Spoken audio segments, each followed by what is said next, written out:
Thank you. Okay. On est prêt? D'accord.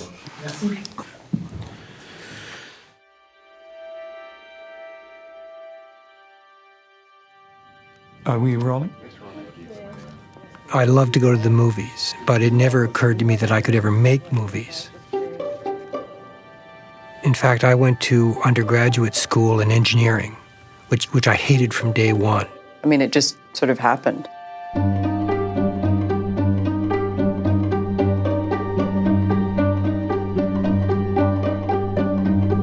Before making films, I worked as a professional chef, and I did that for about 10 years. À 25 ans, j'ai d'abord fait peut-être 2 ou 3 fois le tour du monde avec une caméra. When I was 14, I knew I would make films. I started to develop stories and screenplays and was always chased out of offices of producers. As a 16-year-old, it seemed to me that it would be a waste of time to be a writer. The majority of the population wouldn't be able to read what I wrote. And I loved going to films even then. I thought films was really my medium.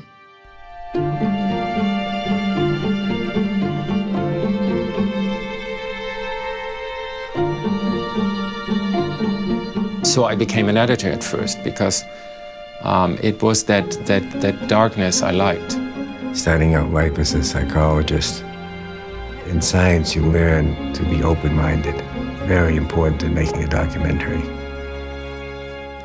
J'ai vu Chronique d'un été. Quand j'ai vu Chronique d'un été, je me suis dit, c'est ça que je veux faire.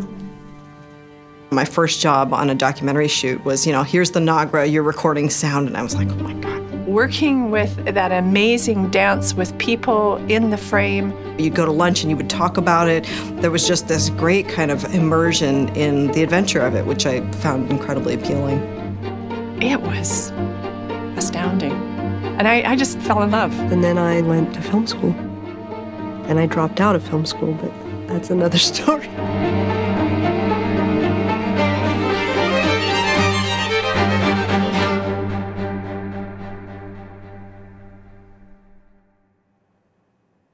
Documentary filmmaking and ce qu'on appelle film d'auteur, cinéma d'auteur, author's film, is the absolutely the freest way of cinema. You have such an enormous spectrum of possibilities of expression. But I'm sorry, I speak English, but it's not very well.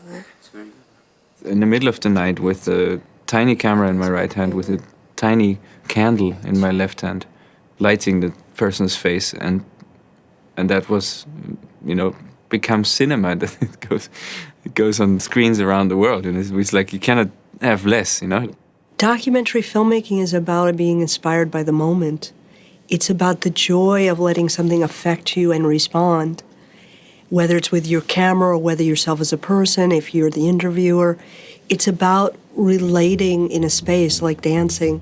Real life is so much more interesting and so much more bizarre than anything you can make up. And, the imagination is always limited, but somehow reality is infinitely bizarre and weird and compelling. And it's the thing that fiction films, no matter how good they are, just can't offer.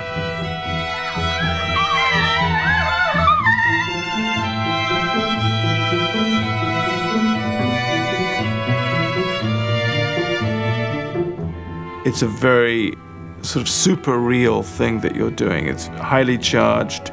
It forces people to examine themselves. It's very intense. Donc c'est une forme d'art qui implique à la fois une manière de regarder le monde, une manière de le mettre en forme. I think of it as a filmmaker as a way to understand conflicts and human contradictions and power. You have people who are confronted with decisions, and what are they going to do?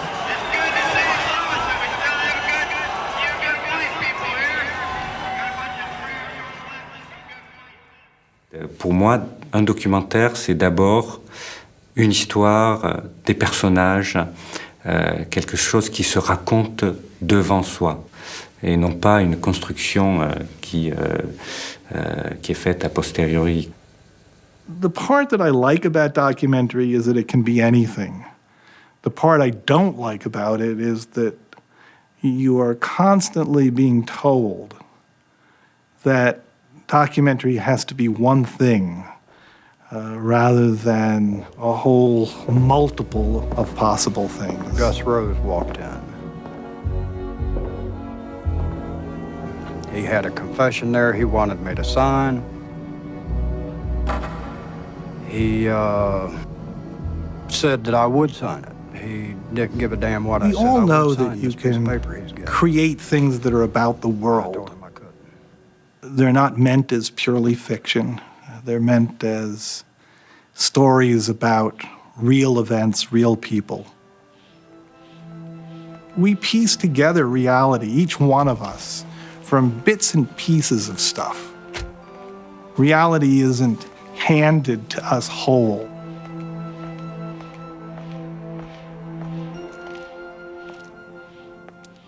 It has the power to plant questions in people's minds. It has the power to make you empathize with things which you never really knew you could empathize with. यहाँ पे जो बात की थी आयशा ने ख्वाहिशात के बारे में, आरज़ुओं के बारे में, तो हमें किस टाइप की ये कौन सी ख्वाहिशात और आरज़ुएं हैं जो हमें करनी चाहिए? Rather than telling people what to think or, you know, they're learning a lesson, we're taking them through an emotional experience which opens a little window into something.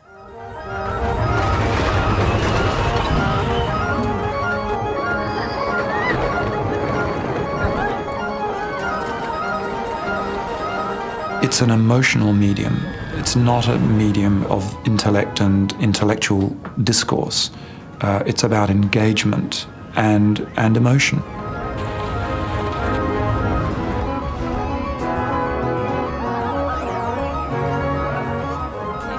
The form itself is no longer a kind of linear, information-based form. It's something which can take from other art forms, from the great river of cinema. I see them all like a painter would see them as kind of colors on a palette as you're making a painting. And the painting is in our world now, a documentary film.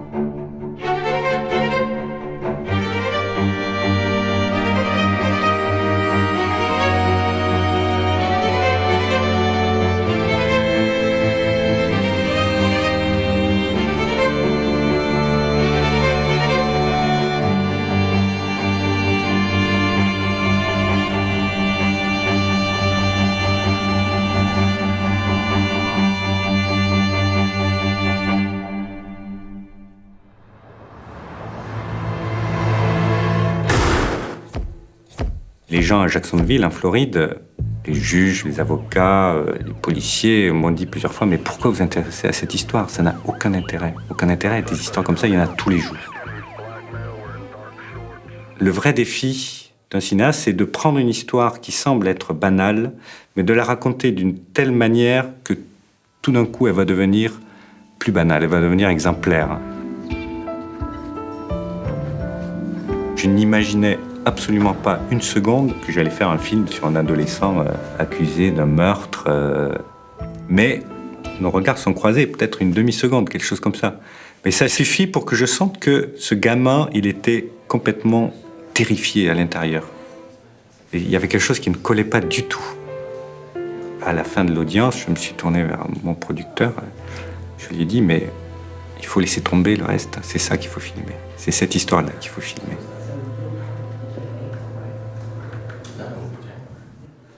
There's so many ideas for documentaries out there. You know, you'll go to a party or be talking to a friend, oh, you know, it'd make a great film. They're just ideas just floating out there in the ether.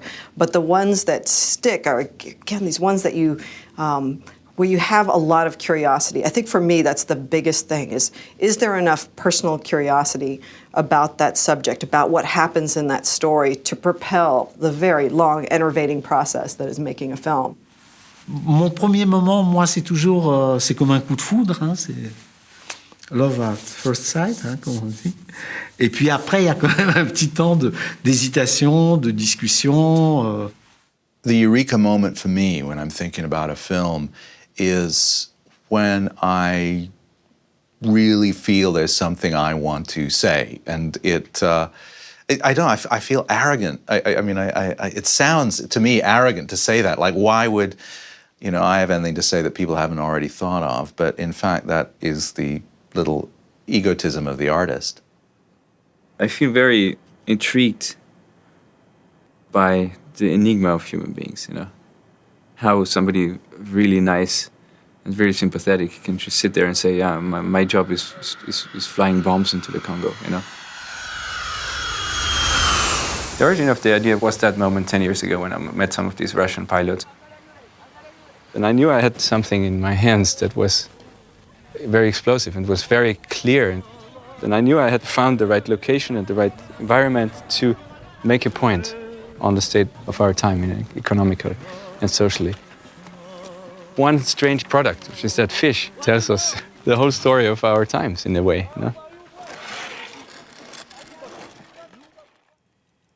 I always tell people, if you can walk away, walk away. It's only when you can't walk away from a subject that you should make it, because it's too hard to make documentaries. It requires enormous commitment, time. You will never be rewarded financially enough. So the need to make it is actually, I think, the first essential point. I stumble across things that immediately fascinate me deeply, and then I know there is no choice. All the projects I've done were uninvited guests, like inviting 2 guests for dinner, and you open the door a little bit and all of a sudden you have the entire apartment, the house full of uninvited guests. I'm giving this talk in Chicago, and this man mentions Henry Darger and that he knows Darger's last landlady. And then the next thing I know, I'm standing in Darger's room, the room that really was the place where he spent the last 40 years.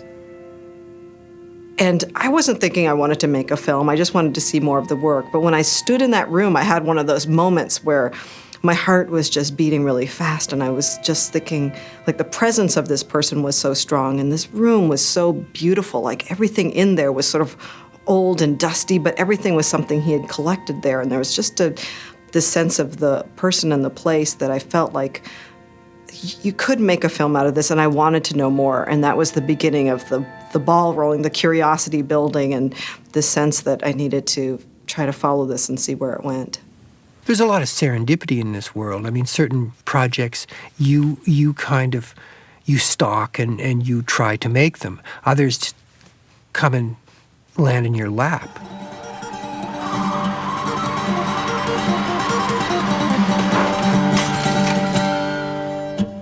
I was driving my car and I hear the news, the shooting in Oka. And when I arrived there was a barricade of police officers and you couldn't go into the village. I just was amazed, and I guess I felt it's my duty, it has to be documented by one of us. I wanted to transmit what I felt and what I saw there, and what the story was, and what it was like, so that whoever's looking at it can understand what that story is, because it was so complicated. We thought it'll last, 2-3 days, or another weekend, but it lasted 78 days.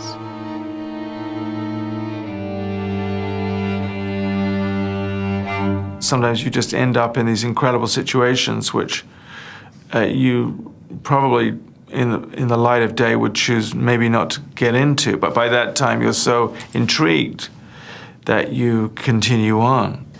I trotted off quite innocently to Cornwall, innocently in as much as I was looking around in the area of hunting, but not to actually do a hunt. I wanted to get into something quite remote, but I wasn't quite sure what. Anyone bring out Done. Well, we wash it up then. All right. This old man who worked for the hunt went out and about in his van picking up animals. And the first place we went to, he just shot it.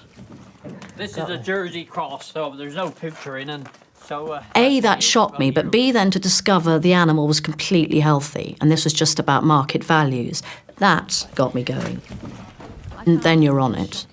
Then you know there is something happening that you need to follow. and it starts to dictate your journey. We only get rid of that sort, you know, because they said we're Jersey. What's the dramatic premise? Who is it about? What's the underlying story? There's something that's really important that's on the line. You have to have some kind of framework, what you're planning to do. You have to keep adjusting to what is going on. And I was totally unprepared. I had no shooting permit, I had no crew, I had nothing. Okay, get the camera out quick, shoot. But a lot of it is just luck. Yo doy mucha importancia al guión, aunque el guión en el cine documental, mucha gente dice que no existe, pero sí se escribe y se piensa antes de filmar. Y yo le doy mucha importancia al dispositivo, que es la idea y las ruedas para que esa idea camine. For me, it's more about the ideas and the structure at an early stage, because I always feel if I have a shape or a story or a movement through a film, then other things will follow. About a year ago, I found out that I might have 1 or even 200 half-brothers and sisters. I don't know who they are, nor do I know the man from whose body we were all made. I was looking for a dramatic setup, a dramatic question which would drive the quest. The basic dramatic question is, will this guy find his biodad? The underlying question is, what is the meaning of family? And I knew I had a couple of leads on who the sperm donor might be. So I knew I had that. 8 possible sperm donors, all negative. So I knew that those leads would take me somewhere. So I figured I had enough of a quest with some ups and downs, and that's what I structured beforehand. But I was very nervous because, what if nothing happened? Can you get the name of the donor or identify you can't. information? You can't. No, you can't, no. No, we do have it, but you we're not allowed to because it's confidential, and the donors only donate under that basis, that it will remain confidential. All right, well, thank you very much for the information. Okay, then. C'est pour ça que des fois, je compare beaucoup le cinéma documentaire que je fais à un morceau de jazz un peu. C'est-à-dire que tu as un thème, et puis, tu te permets de t'en éloigner, puis, tu reviens avec le thème. Mais c'est ça c'est d'accepter tout le long du processus que tu puisses jouer, que c'est pas rigide, que tu suis pas un scénario là à la lettre, et puis voilà. Disons, moi, je prépare beaucoup, j'imagine beaucoup avant de tourner. Je vais même jusqu'à dire, ce qui est quand même le comble pour un documentariste, que mes films, je veux les imaginer dans ma tête avant qu'ils existent pour de vrai.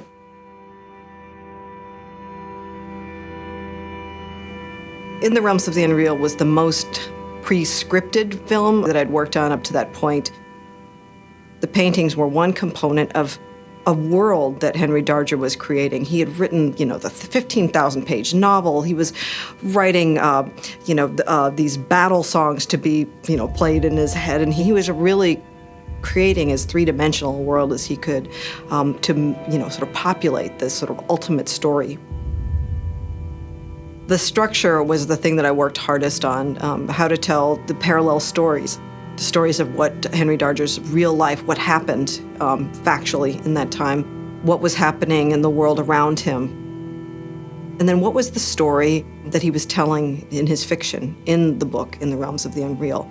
So to find a way to weave those things together was a real challenge. I always think making a film is a bit like kind of building blocks. You start off with one thing, and then that gives you a certain amount of information, you move on to the next thing, and then so a film becomes more and more, you get more and more information as you make a film, and you have more and more questions, and your questions become more and more focused. Before you start a film, you don't just go and cast a net everywhere. You have to say, this is what I'm interested in. My Country looks at an Iraqi family and what happens to them during the occupation, but it's really, I think, a film about America and what America's doing in Iraq right now.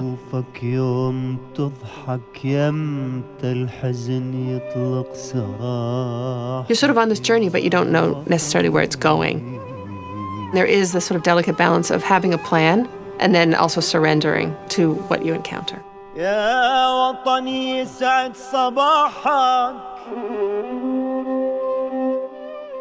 And the next challenge is identifying the people who you'll follow who will take you through this conflict.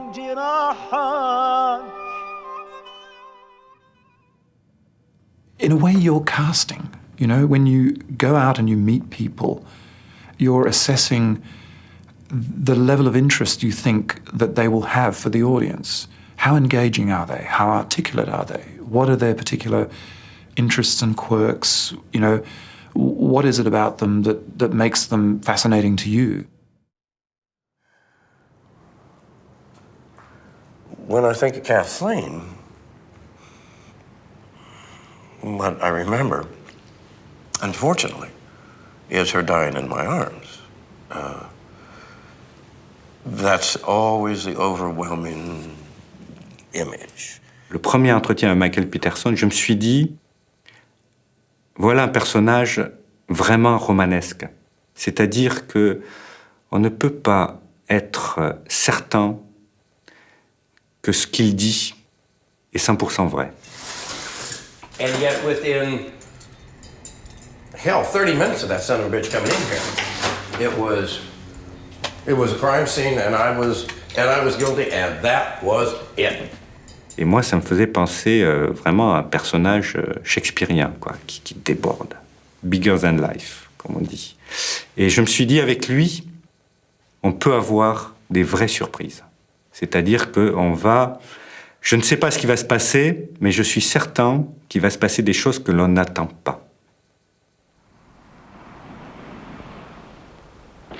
No, I'm not ready and I have no makeup on. But things are getting better. Did you find my sign in bathtub? There we are outside the house with Edie and this decaying old mansion with a mother inside. Hi. Fine. Sam, oh God, almost broke the neck then. God, he said it is. It's important that you choose someone that you can connect with. And hopefully things will happen that were not predicted specifically before you got into it, but things would take a turn toward a story. Very depressing, you know, when winter sets in here. You know, because I don't like the country and I don't want to be here. Any little rat's nest in New York, any little mouse hole, any little rat hole, even on 10th Avenue, I would like better.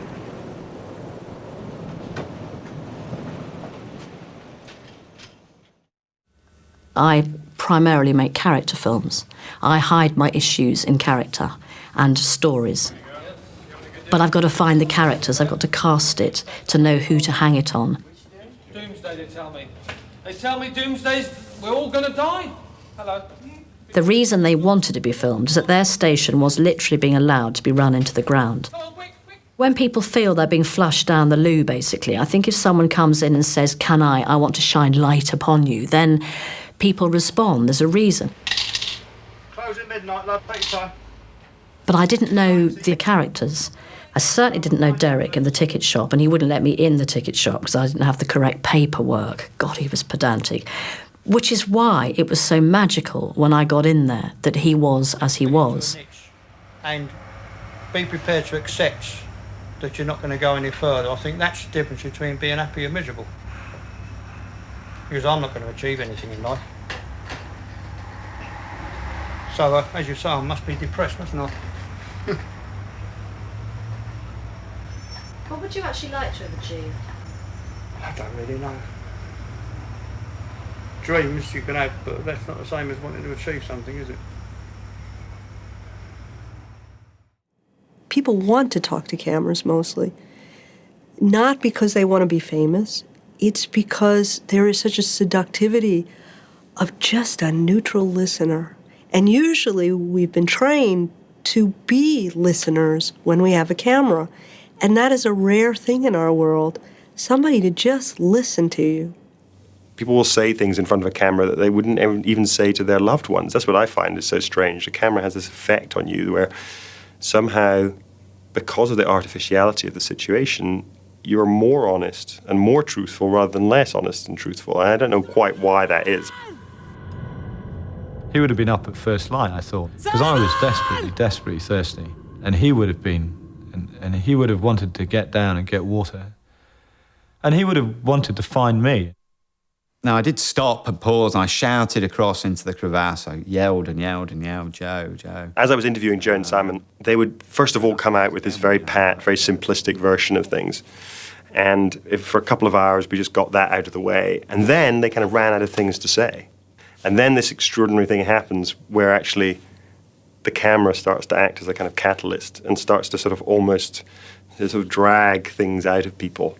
And I suppose again, with the benefit of hindsight, after I got off the rope, I should have gone and looked into the crevasse to see where he was, But and you could literally see them reliving elements of it. Occurred to me at that time.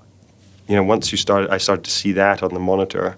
I thought, well, that's the film. I think the interesting thing is to know what is the relationship between the person behind the camera and the person in front of the camera, because that's something an audience have the right to know. It's like, do these people like each other? Do they have an intimate relationship? Is it a relationship of trust? Well, what does a filmmaker actually really think? There's this sort of weird intensity in the relationship that develops, which developed with Eileen Munoz in particular. We have evil in us, all of us do. And my evil would just happen to come out because of the circumstances of what I was doing. Hitchhiking, hooking, on the road. I was a homeless person all my life. The Eileen film was probably the most difficult thing I've ever done. I imagine Nick feels the same way. We had a relationship with her. She actually requested that we come and be witnesses to the execution, which we declined. I choose people that I can relate to. And I trust also from my side. And before switching on a camera, I usually tell them as good as I can who I am and what I'm doing and what I'm made of,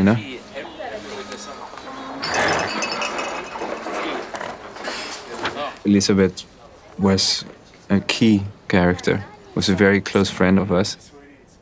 Insider in a way, she knew what we were looking for. She knew our thoughts. She knew, what we're about to do, what kind of film. Tanzania, Tanzania, nakupenda kwa moyo wote. And suddenly she's not there anymore. She's dead. And of course, it had to be a part of the film because it was so hard on ourselves. And of course, it's a very, very painful part of the film because the pain we had as filmmakers is now on screen. And that is what we call art of cinema, is to transform a life experience into cinema and make it into your life experience as a spectator.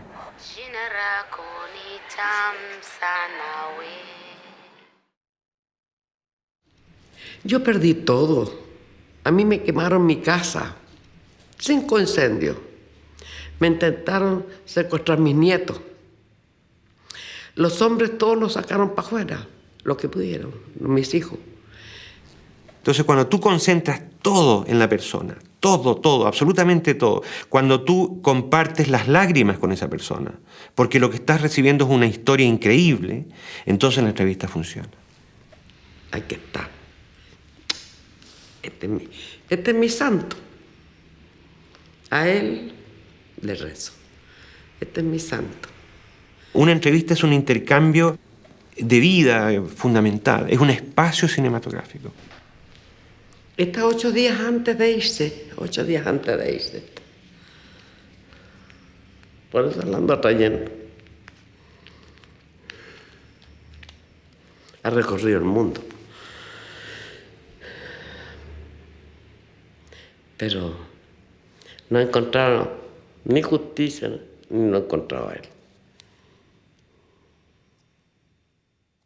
Y así se adquiere, las entrevistas adquieren un carácter universal, son planos verdaderos, son planos. La gente cuando siente que tú eres realmente curiosa, se abren. Por eso les llamo conversaciones, porque es como en un café, cuando estás hablando, o te encuentras con alguien en un parque, y tienes realmente una conversación. Un señor taxista que me acaba de traer aquí al hotel me dijo señalando su carro, este está en las últimas. Está en las últimas, pero me despreocupo de que se lo puedan robar. Este carro es inrobable, ¿no? Si no, mira por acá. El ladrón que viene acá, viene principalmente a abrir esta puerta. Cuando abre la puerta, se va a dar con la sorpresa que se le cae. Y se va a asustar de repente y se va. En caso que no se asuste, entra. Y adentro, para arrancar el carro, yo tengo que juntar 3 alambres. You know, people think they're going to be interviewed sitting behind a desk with a flag and a flower behind them. And, you know, they become very presentational. And I think what Nick does is fantastic because he gets people in their essence. That's why he likes to be rolling when we knock on a door and somebody opens it. I heard he was at least 6'7". Our brains are saturated with information within the first second of seeing somebody. You was knocking like you was scared, man. Scared? Yeah. No, I'm not. All right. And you see this sort of giant. It's very funny. I think it's quite revealing of both me and him. We take in information so quickly, and the audience is getting all this information too. Black people don't do that. They go on the clear. I want you to see. I want to be running out the door with your television. I think there's been a tradition in the past of going in and interviewing people and changing their sitting room all around and relighting it. And all you're doing is destroying the very things that you should be filming. My dad used to tell me when I was a young kid, I'd look at a job that had to be done and he'd say to me, you know, nothing's impossible. You know, that always stuck in my craw. I couldn't believe it. You know, nothing's impossible. There was no such office. We created the office. He had the insurance trophies up in the attic in a box. We brought them down. We put them up on the wall. We created this environment for him.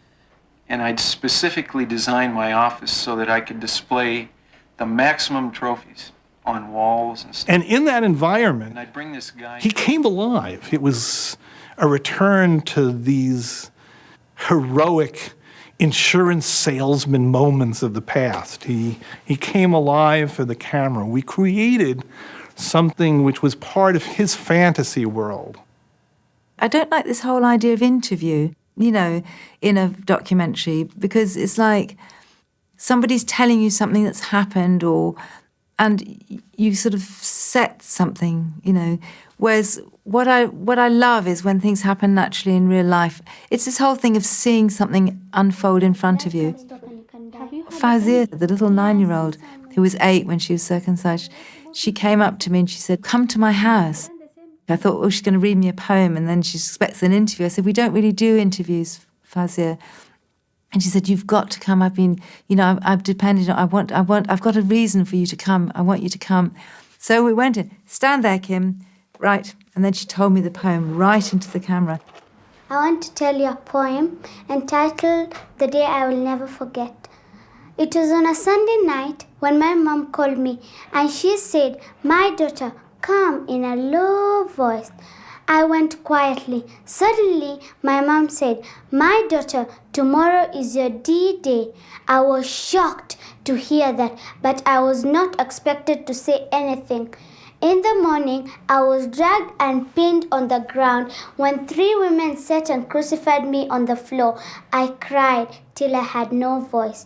The only thing I said was, "Mom, where are you?" And the only answer I got was, "Quiet, quiet girl." The pain I had experienced was one I will never forget for the rest of my life, and I will not wish the same to happen to my friend. That night, I suppose those are the things that you sort of depend on happening, but I couldn't have planned it. The question of how you frame an interview, how you photograph an interview, how you cut an interview is all really up for grabs and very, very interesting. What is at the heart of this? This is the only job you've ever had. It's a more complex phenomenon than you might think. I'm learning about things. I am really fascinated. I was thinking about the Interrotron before I even became a filmmaker. I certainly was aware of this whole issue of eye contact. That's good. If you come in and you're totally clinical. How could I get the person I was interviewing to look at me and look right into the lens at the same time?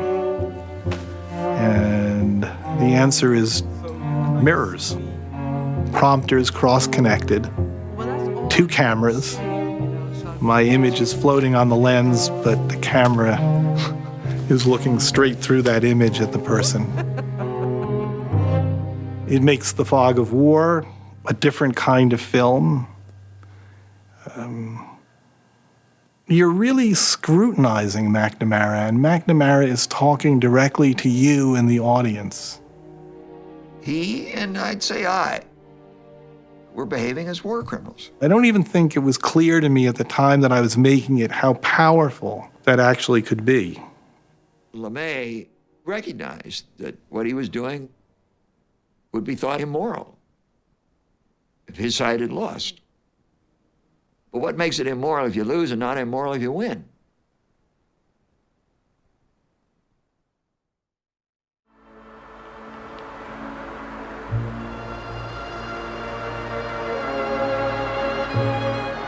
With a documentary, there's an agreement with the audience that you are referencing or giving an account of evidence-based reality, that you are actually saying, this is the way the world is as I see it.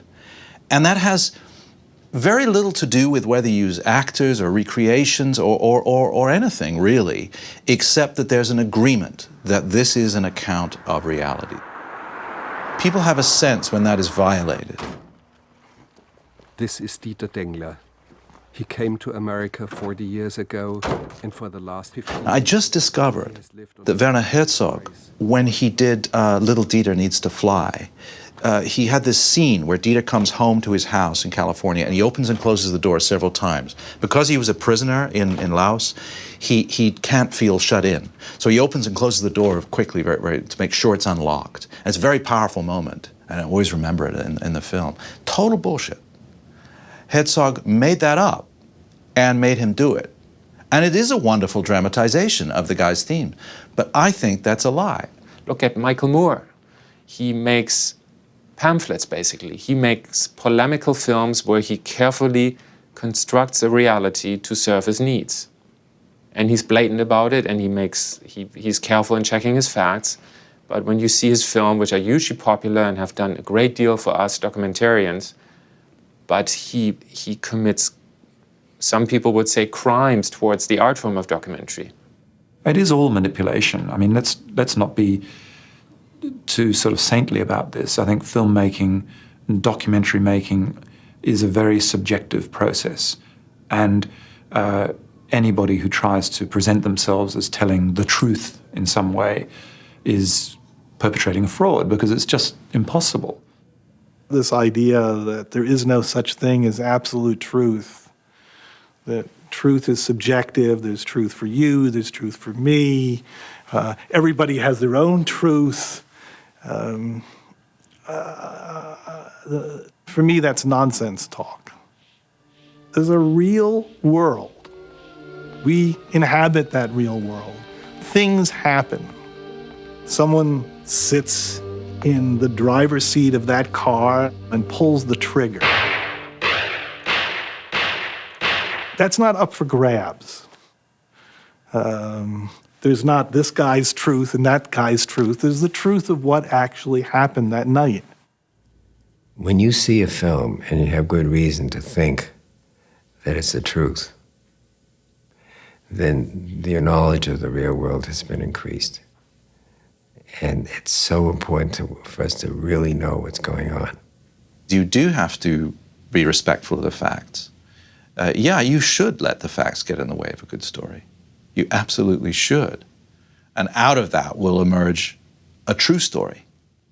I tell the story in a way where I'm searching for, not for just the facts, I'm into something which gives you deeper insight, into an essence, into a concentration of something that is way beyond facts, and that is truth, as an ecstasy of truth, as I sometimes call it.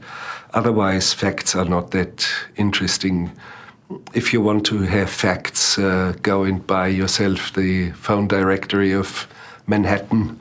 You've got 8 million entries, and they're all correct, they're all facts, but they do not constitute anything. All of it is artificial. They're all different shades of the same colour.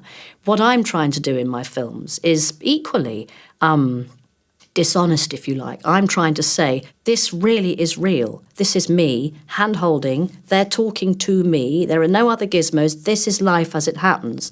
But obviously, that's also rubbish because I've chosen that person. The person's changing their behaviour because I'm there. In the edit, they'll be put in a context that makes them slightly different. I mean, we're all aware that there is no such thing as an objective voice. So you must acknowledge perspective, but at the same time, I really think that unless you are constantly checking and calibrating that perspective as you're working, you can stray off into dangerous places, ethically, morally. The sequence in One Day in September where we see Joseph Romano's body, him in a photograph, dead, covered in blood, presents classic filmmakers' moral dilemma. I can imagine him calling my name. Joseph Romano's wife and his daughter saw the way that we put this together, and they were appalled.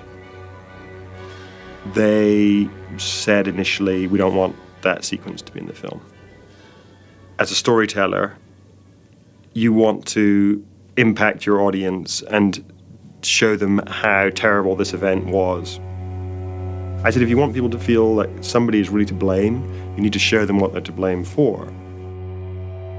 So, in the end, they agreed that the footage should stay in.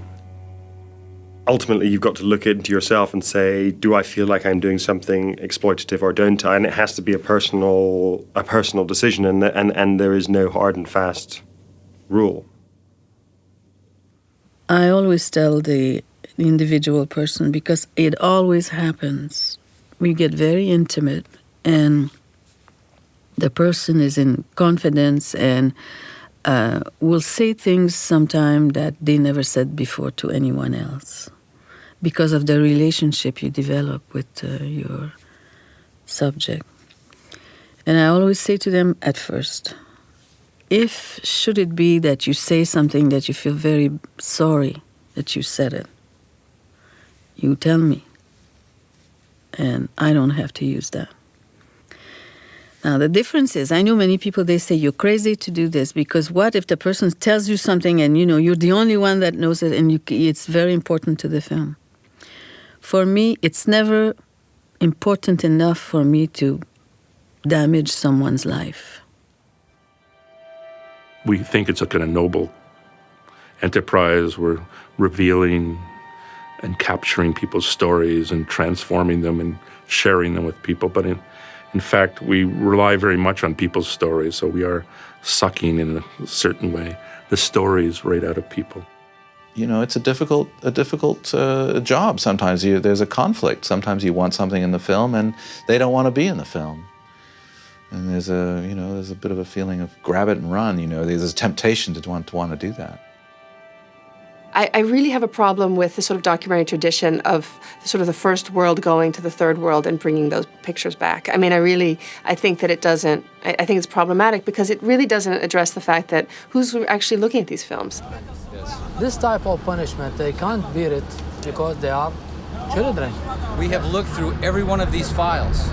These juveniles are dangerous. You know, it would be very easy for me to have made a film about sort of my imperiled experience in Iraq. So if I had a bunch of Americans watching a film about me in Iraq, then what would it would basically be a story about how dangerous Iraqis are. And ultimately the film is how much Iraqis are suffering in this war, how much like us they are, and how little we know about them.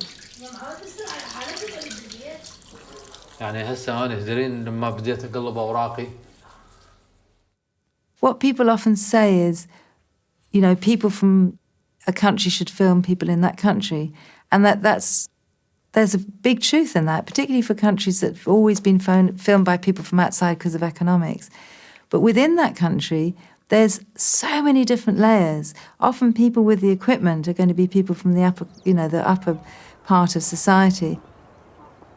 And I remember with the court case at the end in the Down, I forget, there was a local TV crew, these two Kenyan guys there. We said to them, are you going to come back in 2 weeks, you know, when we get the verdict? They said, oh, no, it's not a big story and it wasn't very interesting, we're not going to come back. And that's what I say to people when they say, you know, how dare you, Kim, go to Kenya and make a film? Those orders that were given are now confirmed. And the orders were to the effect that the girls should not be circumcised. The people who had been sued should be restrained. That court case would never have been filmed because it wasn't thought of as important.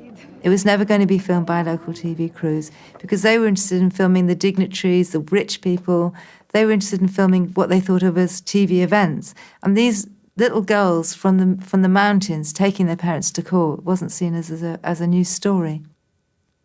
For me, one of the most important aspects of this ethical enterprise called documentary is to really protect the subjects that we're filming. They're living in parts of the world that are less privileged than ours, and literally their lives are on the line. O kampod, taktika pod kay kung critical ang kahimtang, pwede kong itabon dayon og dinahalata kay gamay kaayo. Je suis exposée comme tout Algérien.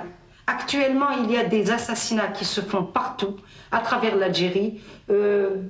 Moi, je prenais des risques, mais les gens qui parlaient prenaient encore plus de risques que moi. Et ça, c'était évidemment le film, le fait même d'apparaître. Il n'y a qu'une femme, justement, qui avait refusé d'apparaître, et j'avais donc filmé, elle avait accepté quand même que je filme ses bras, justement, qu'elle laissait dénudés. Et actuellement, vous pensez que vous ne pouvez pas parler devant la caméra? Merci beaucoup. J'ai pas du tout envie de mourir. Je peux mourir de...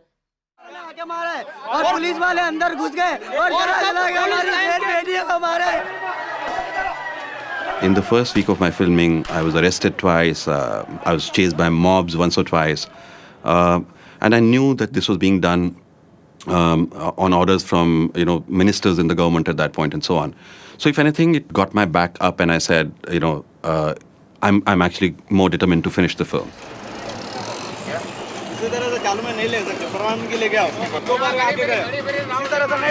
Adversity is a natural element in which a movie is getting created. In a way, filmmaking is not welcome to the regular world, and you have to anticipate that there will be controversies, there will be adversities.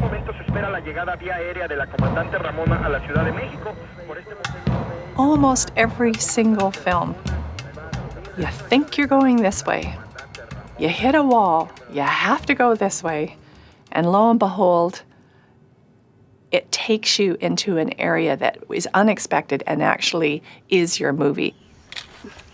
With a place called Chiapas, I ran into a real wall with Subcomandante Marcos, who was one of the major figures, the iconic figure of the Zapatista uprising, and the two of us ended up arguing. You know, we didn't get along, which was like a nightmare. And and besides all of that, he was busy. He was running a revolution, right? It cranked up the stakes of the film on all sides. It made it a more sophisticated film, a more complex film. Yo tengo un hermano muerto. ¿Hay alguien que no tenga un hermano muerto? Yo tengo un hermano muerto. Lo mató una bala en la cabeza. From all sorts of sides, there are forces intruding on you, and you have to keep them at distance, and you have to move on anyway.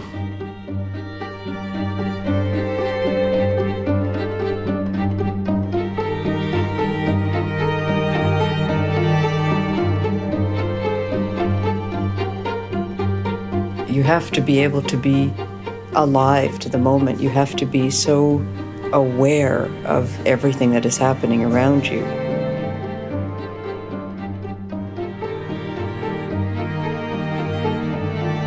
When I get something that reads on screen the way it was unfolding in reality, it's still magic to me.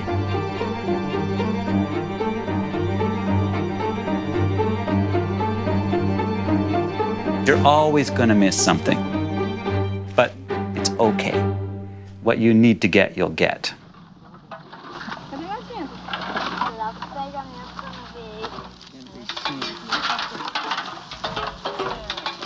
Dureza de vida, nada mais difícil que filmar num lixão. Lixão no Brasil, há centenas, onde as pessoas vão pegar o lixo para reciclar, para vender e para pegar comida e comer do lixo mesmo. E esse é o duro para eles. E todo mundo vai lá, fica 20 minutos e faz o Jornal Nacional, para depois são abutres, olha, ecologia, como é que eles vivem assim. E não muda nada, né? O lixão não acaba por causa disso. Como eu fiquei lá uns 10 dias, no primeiro dia tem uma reação hostil e tal.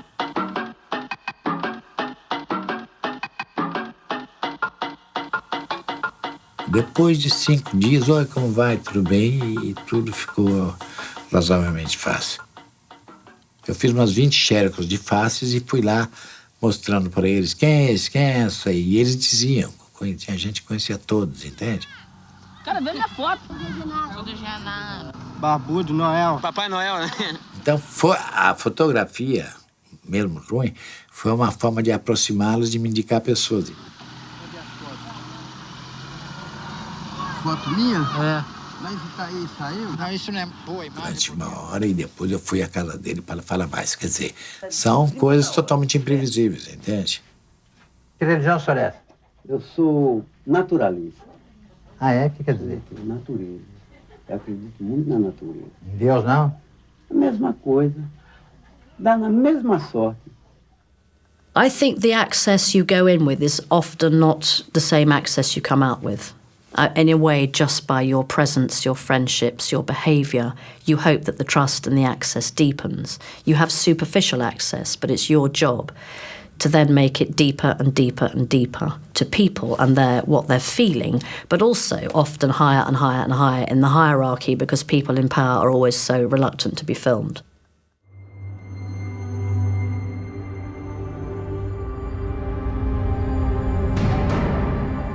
Even once Kofi Annan said yes, all the worker bees didn't want to know anything about me.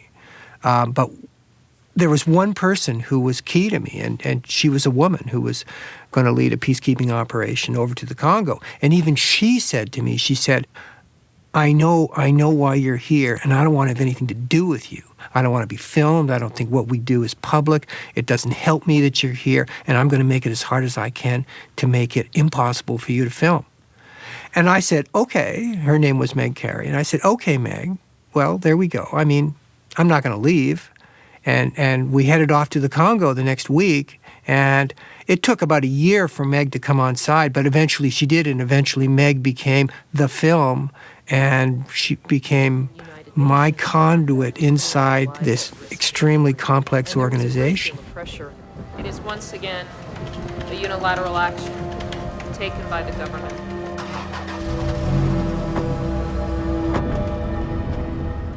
Il faut savoir quand tourner.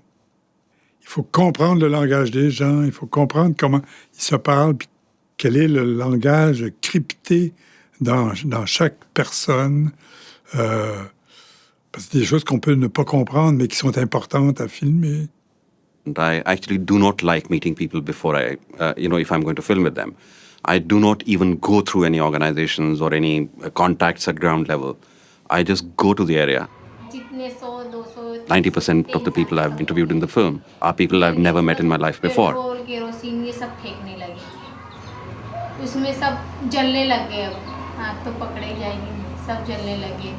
फिर मैंने ये छोकरा जला था, इसको मैंने बुझा के इसको दीवार के पीछे फेंक दिया.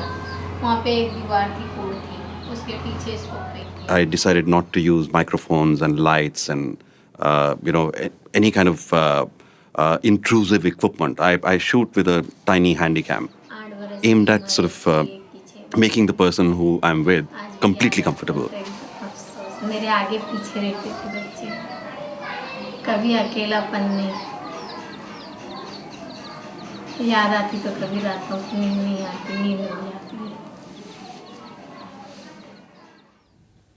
Des fois, c'est très simple. Hein. Vous êtes en face de quelqu'un, vous avez votre caméra, il y a un regard qui s'échange et vous savez que l'autre comprend ce que vous êtes en train de faire, même si c'est pas exactement le contexte, mais il comprend quelque chose, il y a quelque chose qui passe et vous savez que vous allez filmer, quoi, et qu'il se passera quelque chose.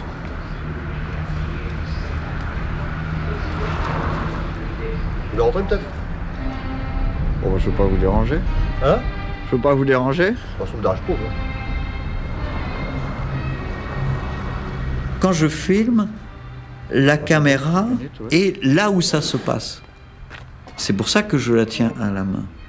Parce que si je la tiens sur un pied, évidemment l'image sera beaucoup plus léchée, plus précise, elle sera stable, ce qui n'est pas forcément le cas quand je la tiens à l'épaule, puisque je parle aussi en plus, mais c'est surtout que ça peut être long, hein, donc ma pauvre épaule se fatigue. Mais il y a cette tension qui est là, et qui tient l'autre aussi dans un état de tension, et qui fait qu'il y a de l'urgence, il y a de la nécessité à dire les choses. I'm following something. I'm like on a river. I'm following it. I don't know where it's going. And that's the scary side of it, because I think, maybe I won't get a story, maybe things won't happen. But the sort of wonderful side of it is that you could be somewhere and it all starts happening and you're filming it. Do you want to go to bed, darling?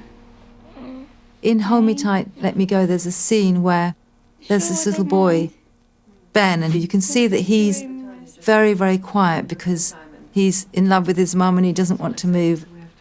And you can see that she's already disengaged, she's already going on and wanting to leave and go back to her own life. And you can see that the social worker's rather cross with her because she's late and because she knows she doesn't really want to be there and she's already moved on. So you can see these three things. I'm hoping the audience in that one scene will see it from all different points of view. And I think the only way that that can happen is if the scene isn't controlled. Good boy, Ben. I'll see you again soon. Keep up the good work, Ben. There's a kind of looseness to it so you can put yourself into it. So they're long shots that hopefully the audience can put themselves into. You're constantly having to be aware that you shouldn't interfere with the action, so your body cannot get in the way of the door or the relationship with someone else in the room, or you have to be careful that your presence isn't going to block somewhere they might go. And I like the lack of communication. I like the fact that that's just me working that out. So I know what I want from that person, and I know how maybe I'm going to sit with them and how I'm going to shoot with them. The nightmare is obviously being a cameraman is a whole job in itself, and quite a complicated job, and there's a lot that can go wrong.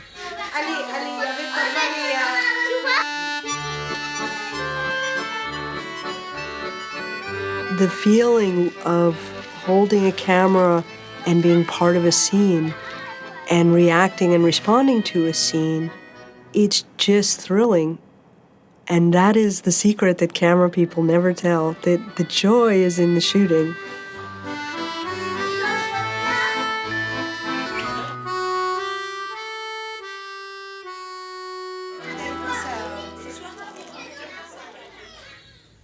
I don't think the way most cinematographers do, getting a wide shot and a close-up and a reaction shot and so forth. I see things the way I would as a person. And I think that helps the process for the person who watches it to feel a greater closeness to what's going on. You can see how complete it is. The Bible runs as little as $49.95. The opening scene of Salesman, which is such a perfect kind of forecast of what's to come. Which plan would be the best for you, the A, B, or C? I'm really not interested in what I speak it over my head. Yeah. You wouldn't want to... Also such a perfect revelation of my camera work at its best. In the middle of that little scene, you see the child on the mother's lap yawning. And then it seems that it's exactly the right moment, but a moment totally chosen by the child, not by me. She goes over to the piano and knocks out a tune that Beethoven couldn't have created more appropriately for the mood. I just couldn't afford it now. We would swamp with medical bills.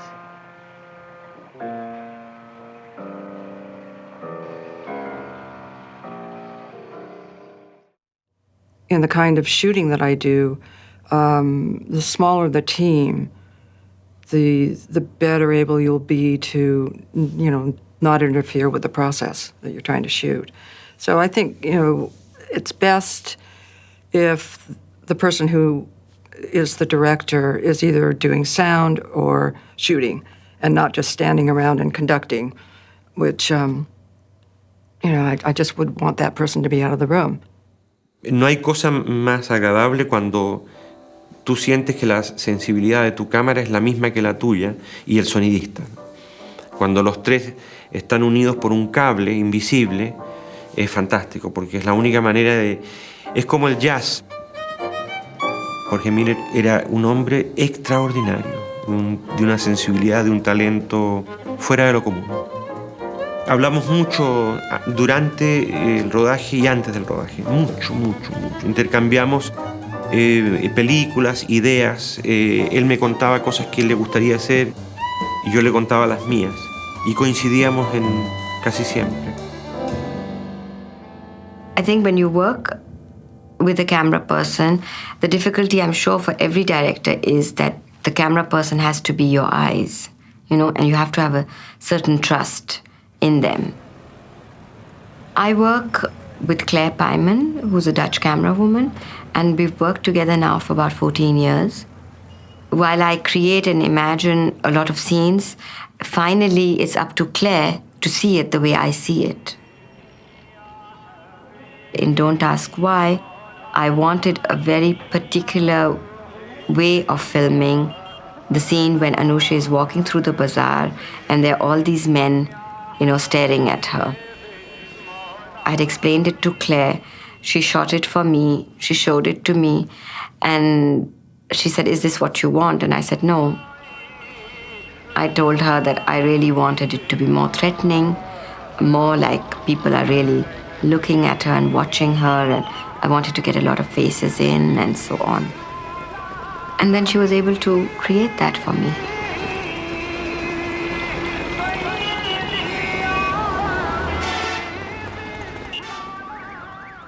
The camera person is confined to what they see and hear, and I'm looking at the broader horizon. I'm seeing what's happening outside the frame, and I'm directing them to the things that I want to see.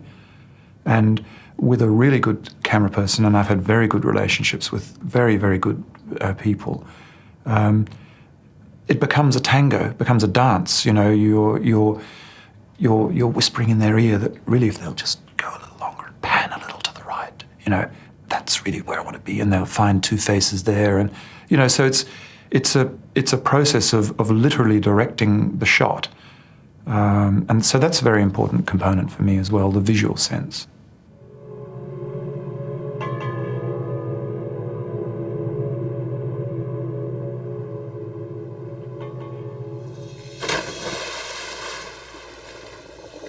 For Bones of the Forest, Heather and I were trying to give you an experiential sense of the beauty and grandeur and subtlety of the old growth forest, so that you could actually feel for yourself and how important they were to save. And in order to express that fully, it seemed that we needed to go outside the usual palette of just solid standard nature shots. We wanted to actually show you also the time of the forest, which has its own pace. So time-lapse photography was part of that.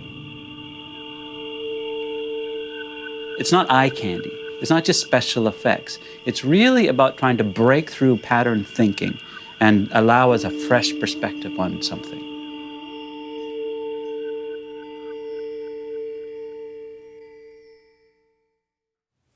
I do think that not nearly enough emphasis is put on the visual side of filmmaking, of documentary filmmaking, because the story is so important, and the people who tend to make documentaries they're the high priests of that issue, and they're just so swept up by the rightness of the issue that they forget that they got to tell a story. And they got to tell a story to people who don't care nearly as much about this subject as they do. On the one hand, many of my colleagues were working to give the information necessary for troop contributors. I was really, really careful about where I filmed those people and when I filmed them. And I had spent so much time at the UN building in New York that I knew at 4 o'clock in the afternoon on a certain kind of weather day, if I put Meg in this room there, the light would be good on her.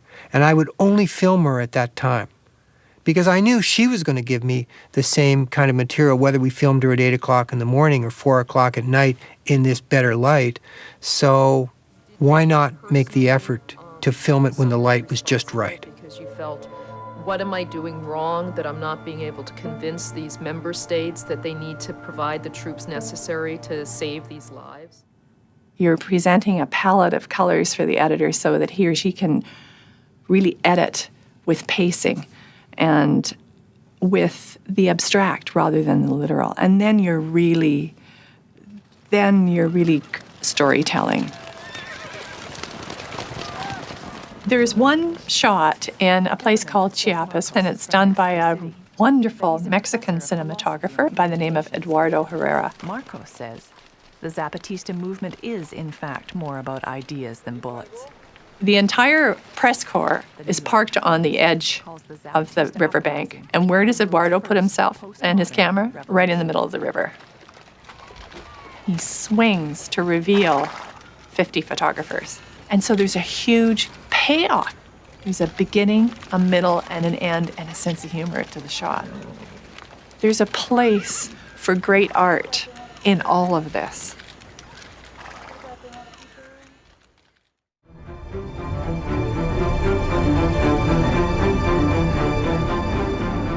I read this book. It's about two men on a mountain. And I said, this is such a wonderful subject for a documentary, but how the hell do you do it? You couldn't make that story as a fiction film either. And people have been trying for many years, and Tom Cruise, for instance, had the rights, and lots of different people had the rights, and nobody had managed to make a fiction film out of it because, again, it's all internal. And documentary is wonderfully internal because, people love to talk in a documentary. So I thought, well, the only way to do this is to combine some elements of drama with elements of documentary. But I was so nervous about doing that.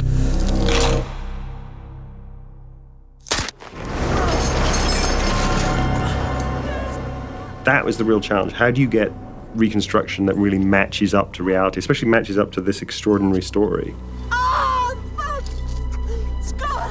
This pain just came flooding down my thigh, and my knee was very, very, very painful. The reenactment is not reenacting anything. It's there to make you think about reality, about what we take to be reality, what we think is reality, what claims to be reality. Because the whole time we're screwing around and not doing a damn job, Americans are dying. Standard operating procedure is a movie with 3 ingredients. One of them is interviews with real people. The second ingredient is the photographs. Put into what they were doing to the prisoners. The photographs that were taken at Abu Ghraib in the fall of 2003. And the third element is reenacted material, bits and pieces, detail. I like going after odd details, and he was told he would be electrocuted if he fell off. And those are constructed. But underneath all of it is this pursuit of some truth. I mean, that would keep anybody awake, so it was part of the sleep plan. When you open your newspaper or you hear a news report, you just get the facts. And the way in which things actually happen is very complicated and circumstantial and comes out of so many different influences. I think in a film like Battle for Haditha, you try and recreate all that using ex-Marines, using Iraqi refugees, very much based on research that one would have done for a documentary, with a pretty defined structure, very little dialogue actually written out, and allowing the real people to bring themselves to those roles. So you create many layers, hopefully, of understanding that you don't get from the news reports and other media. In the wrong hands, that's quite dangerous, which is when you recreate. With real people who come with all that sort of extraordinary behaviour when people have been in a situation. They know how to behave. And, I mean, I think Battle for Haditha is absolutely brilliant. And I think, thank God, it's Nick doing it, because as a technique, it's quite dangerous to recreate reality because it's so seductive. You really, truly believe that is what happened.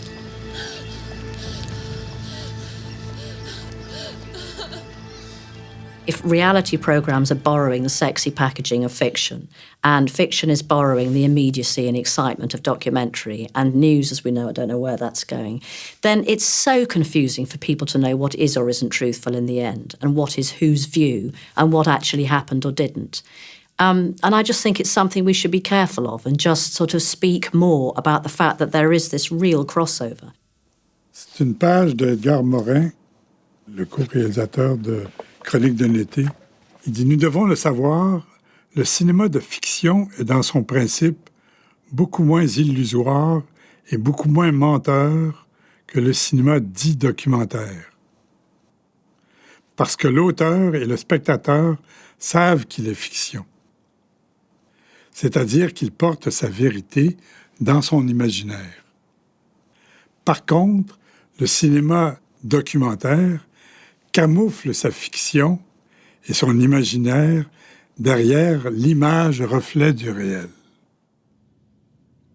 For me, the distinction between feature films, I mean narrative feature films, and documentaries doesn't exist that much. For me, it's all movies. And the borderline is quite often blurred.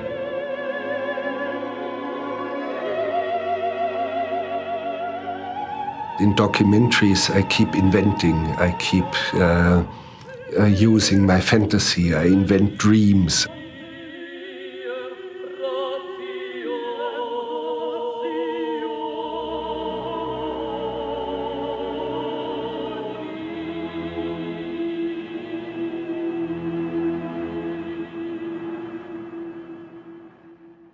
Le cinéma documentaire est aussi du cinéma et qu'à ce titre, la dimension sonore est un véritable langage qu'il faut développer et chaque film doit trouver son propre langage. On a essayé de faire en sorte que le fleuve existe au niveau du son.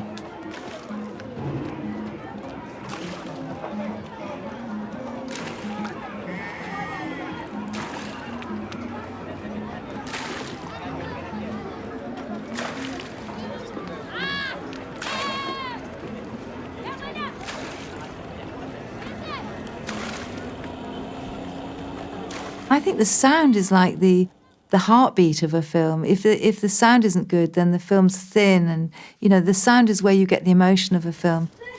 I mean, with Hold Me Tight, Let Me Go, the classrooms are so noisy, and you look at it and you don't maybe appreciate what Mary's done. You're disappointed? Well done. Because her sound's so good, people just accept it. Don't hurt other people because you're crossing. You can hear everything everybody's saying. They're all on different sides of the room, and there's always kids screaming in the room at the same time, but you can hear everything really truly.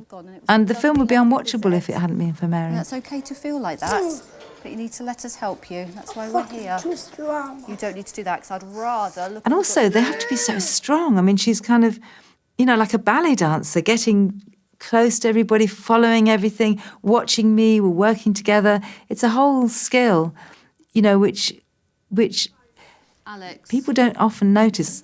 Alex, in a mainstream school, you can't be under the table all the time, can you? I wouldn't do that. I never used to do that in the last 2 schools I went to.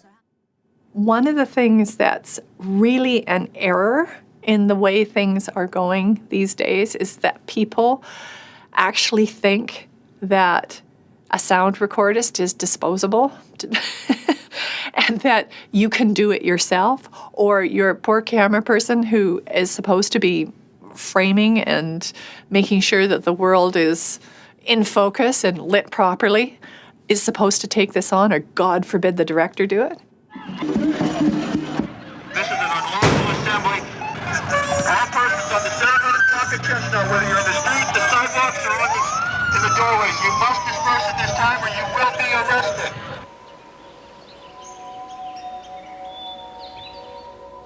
When we start off with an awareness of sound as an important aspect of the overall film and leave space for it and anticipate it and work it in while we're picture editing, the marriage of the two can become quite profound and can move us to much deeper places.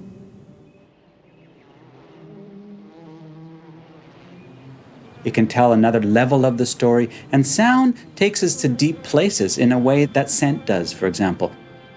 Sound triggers emotions, sound triggers memory. So we can really hit people at a deep level with sound.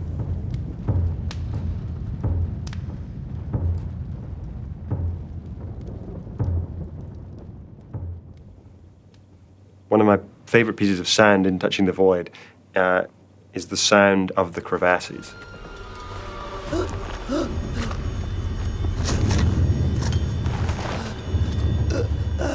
It should be something that's scary, but something that also has a human tone to it.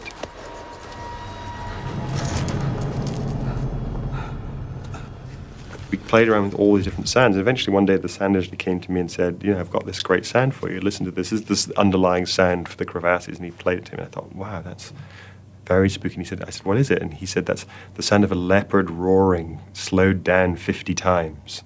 So it was this wonderful animal sound, but it felt so deep and profound and kind of frightening, but mournful at the same time.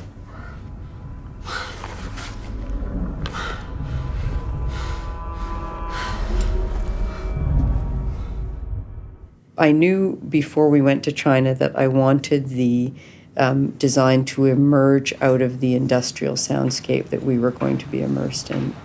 So we gathered an enormous amount of wild sound. And I wanted the density of that industrial soundscape to be apparent in the film, but also that sometimes melody or rhythm would emerge from that soundscape, and you couldn't tell, am I hearing, is this music or is it just, you know, the rhythm of some hammer or machine? And then it would go back down into that soundscape and come out and go down without ever, only a few times emerging as a clear, distinct element before subsuming itself back down into the sound.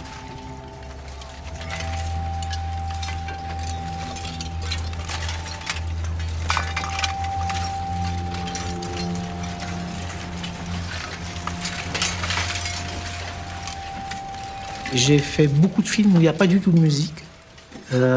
Et là où il y en a très très peu. Parce que je pense que la nature de l'image documentaire fait que c'est une image qui supporte mal la musique. C'est-à-dire que la musique, dans l'espace du documentaire, a tendance à écraser l'image. C'est une interprétation de la musique. C'est le cinéaste qui dit, ben, écoutez, moi, je vous fais entendre une musique là, sur ces images-là pour que vous ayez une impression. C'est de l'impressionnisme. Je pense pas que le documentaire soit de l'impressionnisme. c'est du réalisme, et du réalisme, la musique, elle n'a rien à faire là. I really love music, and I think more and more documentary are starting to think that you don't have to be purist about it, that you can, like all other aspects of cinema, that audiences really need an oral scape as well as a kind of visual scape.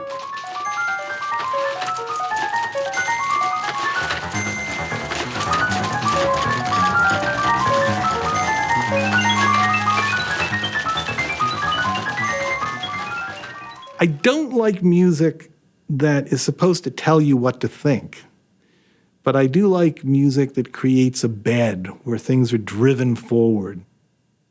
The soundtrack to The Thin Blue Line is, I think, one of the best things that Philip has ever done. It is essential to the movie. You know, why did I meet this kid? I don't know. Why did I run out of gas at that time? I don't know. But it happened. It happened.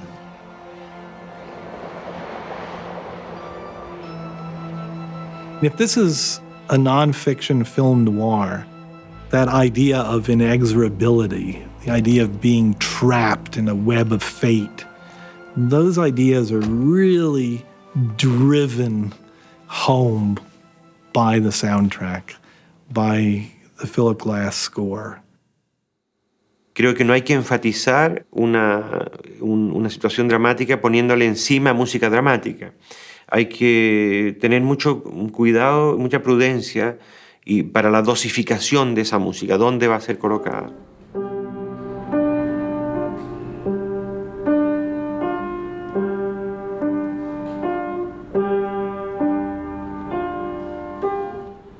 Me gustaba la música de Ignacio porque es una música, porque sus manos tiemblan y por lo tanto toca mal. Es decir, él también, él simboliza en cierto modo la memoria, ¿no? El pasado. Volver atrás, mirar lo que pasó. Realmente uno lo ve.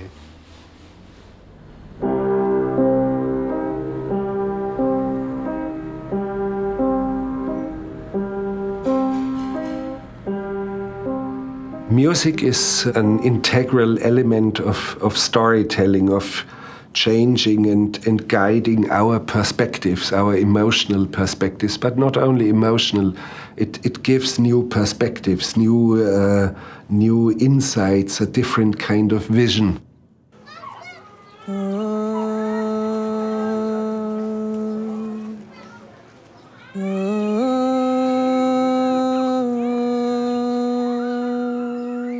Pour ce film, je ne voulais pas de musique de film, et dès le départ, je me suis dit, ce doit être la voix d'une chanteuse. Mais je ne veux pas non plus qu'il y ait des chants. Je ne veux pas qu'on entende des paroles articulées.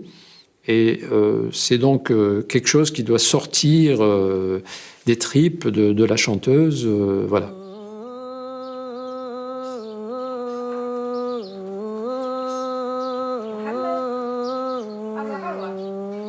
Je lui ai dit, je veux que tu sois un peu, tu es un peu la mère. Tu es la mère, tu es la mère, tu es l'Algérie. Et tu avais des enfants autour de toi, ils se sont entretués, et tu réagis à ça. Des fois, tu as de la colère, des fois, tu as de la tristesse, des fois, tu voudrais, par ton simple chant, refaire les choses autrement, qu'elles ne se sont faites. Voilà. Tu es un personnage.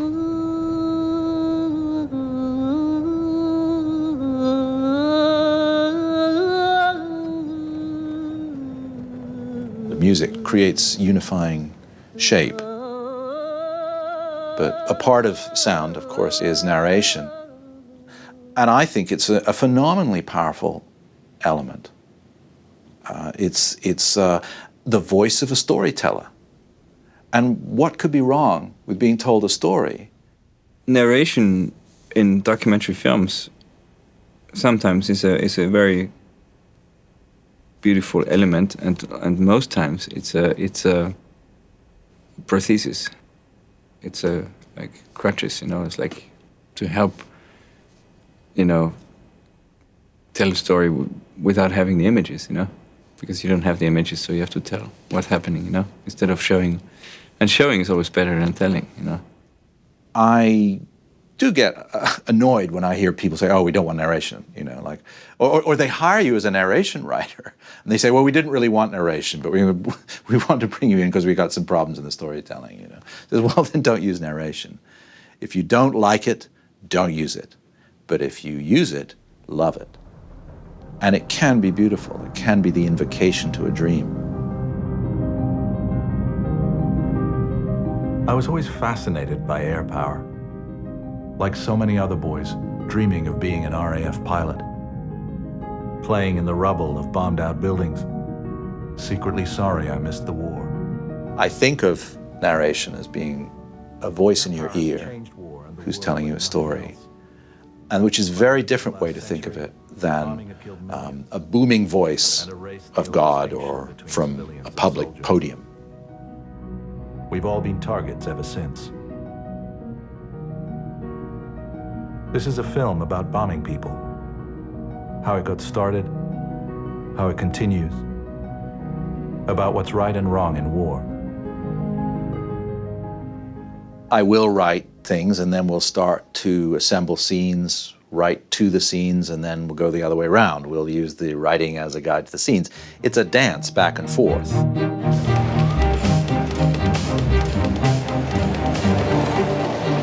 I think editing is a really underrated skill. It's like a puzzle. This is important, that's important, that's important, and throw away the rest. Creating a story where there really is no story. I've never ever trusted the process. I sit in the edit absolutely all the time. But then you say, well, what does that cutaway do? As a kind of mind game. And that's one definition of a lie. Endings are tricky, and the shaping and the sculpting. Weaving together. And it's sometimes extremely painful. And you have to massage the material over and over, over and over, over and over again until it looks so simple that everybody will say, well, what took you so long? And it's the despair, I guess, I think you go through almost every time you make a documentary. You come back and you see your rushes and they seem such poor, pathetic things. And you think, this isn't the film I wanted to make. And then you have to figure out, well, what is the film that's in there? What's speaking to you about these rushes here? The biggest problem you find in the cutting room is that usually the creator, the director, is not willing to accept that shadow, that gap between their intentions and what the material gives them.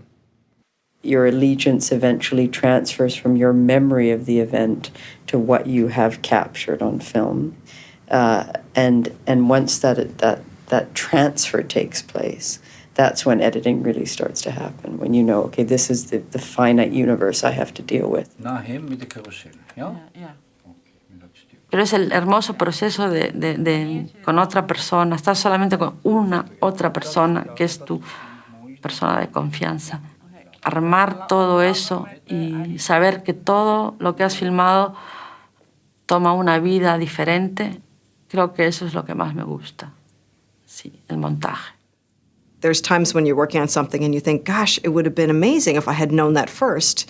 And that's what I try to do in the film, is to try to create the ideal journey and replicate those moments that were really memorable along the way of making the film.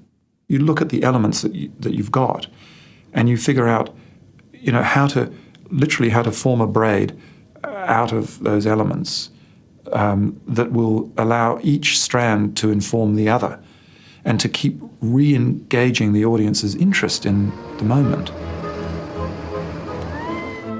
When we first met, the age difference was a big problem for me. You're interweaving material to create a more complicated and yet enlightening result. And then Philip came into my life, and I said to him, hopefully you'll just edit this right out. I said, great. Am I going to fall in love with you and you're just going to die on me? I mean, I was so callous. But I just didn't want any more loss, And he had lost. I don't think my films are made in the cutting room. I think the cutting room is more a place where you simplify material and you find themes and arguments that run through the material and clear, in a sense, the brush from it so that they become more obvious. With the peacekeepers, there were so many different ways to go with that film in the editing room that for the first couple of months we struggled because we were putting way too much into it. I mean, I had a whole history of the Congo and Mobutu and how it got to this point that there was a civil war and all of that stuff. And in the end, nobody cared. They didn't care. They just cared about Meg. You may not want to deal with them, and they may have committed all sorts of human rights abuses, but unfortunately you have to deal with them because they're the ones with the power. What do these military leaders want? People need a human being that can lead them through a kind of political, psychological, logistical minefield. And once Meg came on screen, the film came alive. And all of this other stuff that we had thrown in there about the history of the Congo and how it got to this point, people didn't care about. We couldn't make them care about it. You have to be able to dump very good footage and not fit it in the film somehow. Just dump it because it doesn't fit into that movie. That's it. Vous faites un montage, vous racontez une histoire, vous mettez les scènes les unes après les autres, vous coupez, vous arrangez, et oui, vous manipulez. Forcément, vous racontez votre histoire, votre vision de l'histoire. This case is no more and no longer about Kathleen. The DA has to win. That's it. He doesn't care how. And basically, but by the same token, my lawyer, they want to win. Truth is lost in all of this now. Truth is of no meaning. Vous ne savez même pas si Kathleen Peterson a été tuée ou c'est un accident. Et les faits dans cette histoire peuvent être lus comme ça, dans les deux sens, la plupart du temps. C'est vous face à la réalité. Est-ce que vous avez été honnête envers la vérité intérieure des personnages, la vérité de l'histoire? C'est surtout ça qu'il faut atteindre. The film is going to reveal itself out of the unexpected moments, not out of what you planned, not when you were working with pencil and paper. It's going to come out of things that took you by surprise, and that you maybe even forgot in the whole welter of shooting. You put two things together on the editing table and you're like, how is this possible? And then it's on in front of 1,000 people and they all go, wow. You know?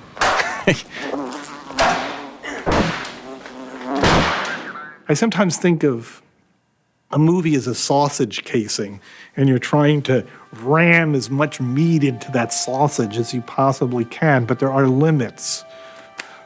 And then you have to stop.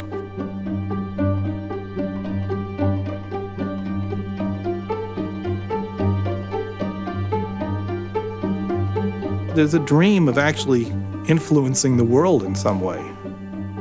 Righting some wrong, correcting some evil.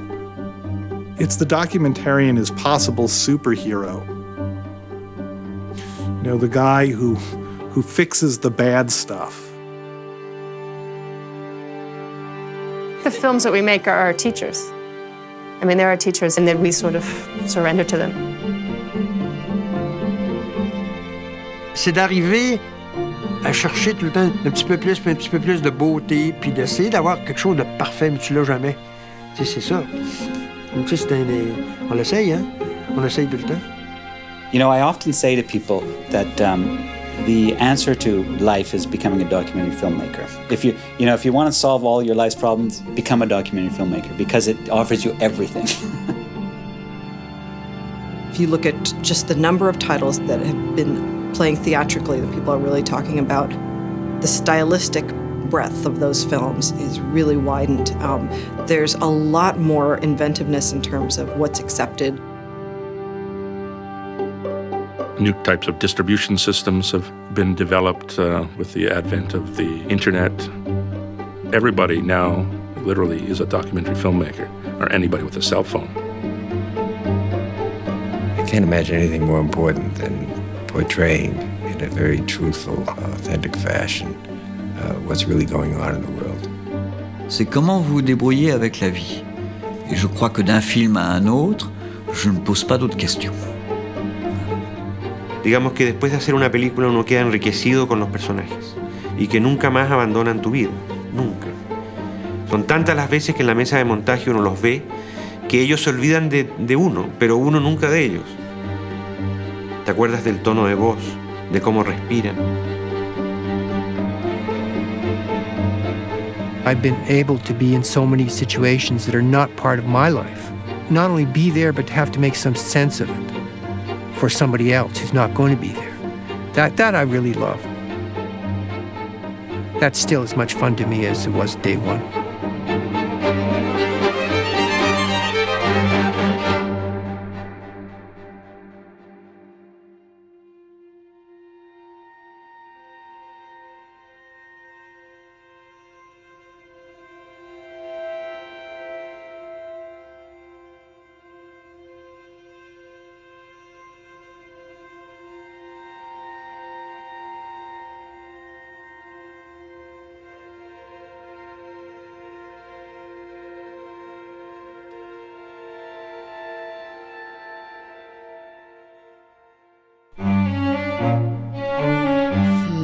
What was I going to say? That's a complicated question. J'ai pas bien compris.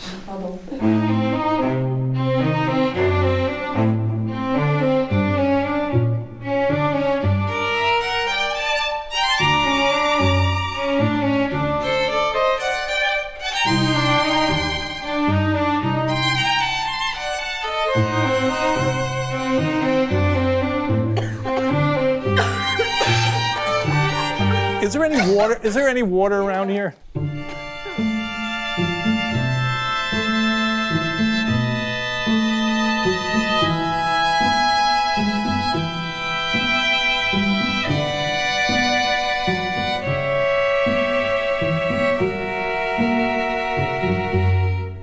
Thank you. I like the lighting.